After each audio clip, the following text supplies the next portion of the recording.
Kõikidel suusasõpradel on põhjust rõõmustamiseks, sest lähtesuusarajad, mis on erinevate pikkuste ja raskustega, ootavad sõitjaid ööpäeva ringselt ning seda saab teha tasuta. Rajameistritel on kasutada tehnika, millega tagatakse radade hea seisukord, kui ilm seda soosib. Need on siis mitme raskusastmega mõeldud suusatamise rajad, talvel ja suvel siis kepikõnd, jooks ja jalgrattasõit.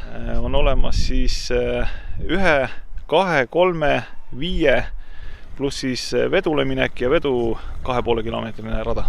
Raskus on piisavalt raske harrastaja jaoks, aga kõigile jõukohane, et lihtsalt tempo tuleb valida õige.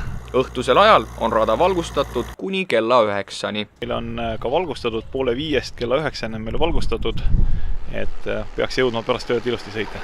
Lähte pole ainus koht Tartu vallas, kus saab talvemõnusid nautida. Suusatada on veel võimalik Kõrveküla põhikooli ning Raadimõisa hotelli kõrval.